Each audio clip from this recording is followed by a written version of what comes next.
Alcohol has played a prominent role in the Appalachian economy for nearly 2 centuries. Moonshine, in particular, has been a strong tradition in the southern Appalachian Mountains.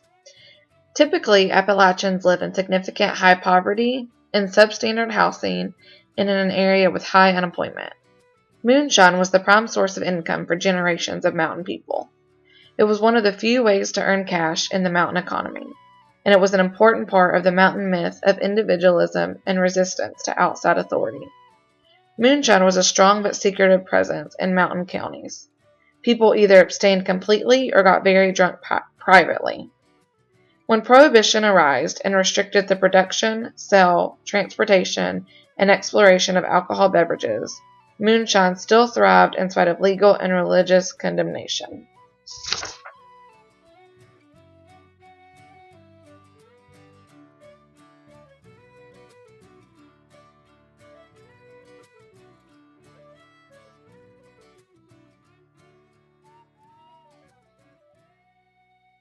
Hi, my name is Alicia Sams, and my family and I live in Athens, Georgia. I was asked to give my opinion on alcohol use in society. We are Seventh-day Adventist Christians and hold strong conviction about alcohol consumption and its effects on our society. Plain and simple, alcohol is a drug, and its consumption costs thousands of lives every year. Isn't that proof enough? It is proven that alcohol consumption has only negative effects on the body as it intoxicates our body and greatly impairs our minds. As we can see with the staggering amount of drunk driving related deaths per year. I believe that if something can be used to hurt, then it's better to abstain from it. Its cost is too great a burden to society to ignore. As a Christian, the Bible said that our bodies are the temple of God and that we must guard against the things that will hurt our bodies. That is why we don't do drugs, smoke, drink, or eat food that is not healthy for our bodies. With this in mind, alcohol is a drug, so we must be careful what we take into our bodies. Thank you.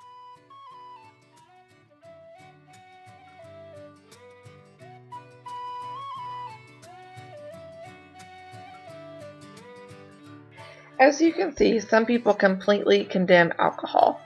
But for many Appalachians, that's the way they were raised, and that's all that they know. My grandma states that she remembers getting drunk with her sister when they were 12 and 13, but never got in trouble because that's what everyone did. Stories are told about home remedies of mixing moonshine and lemon juice to help with sickness. However, now that moonshine is illegal, some people's views have changed about alcohol consumption. Alcohol concentrations above about 50% alcohol are flammable and therefore dangerous to handle. This is especially true during the distilling process, when vaporized alcohol does not have adequate ventilation.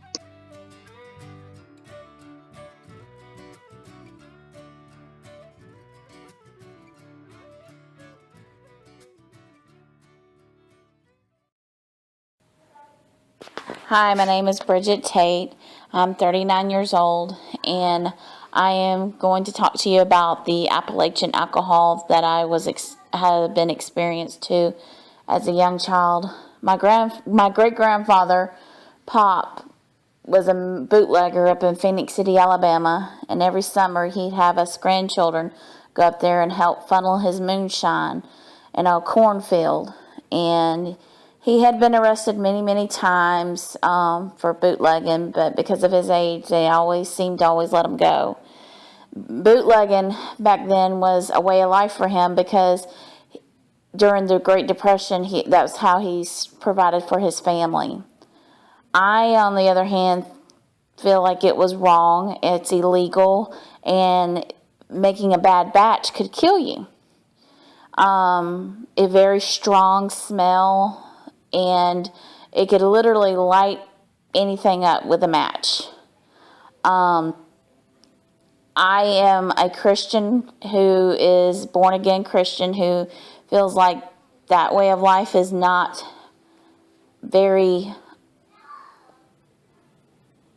acceptable, because you can make a way of life. The Lord will provide for you.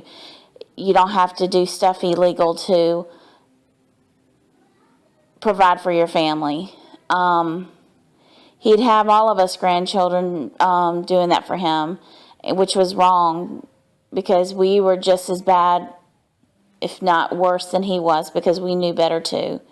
But we were afraid that we would get in trouble if we didn't obey. On his deathbed, several years passed, probably about 25 or 26 years passed. Before he died, he made sure everyone had a gallon of his moonshine before he died. And of course, nobody wanted to take it because it was illegal. But he literally died making his moonshine because that's just what he knew to make. He bought his home. He provided for his family. He did what he had to do.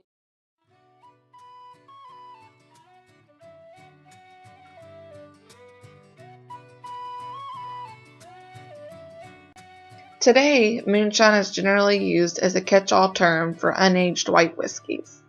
The difference with modern-day moonshine is that the people distilling it aren't operating outside the law. Eastern Tennessee is now home to several moonshine distilleries.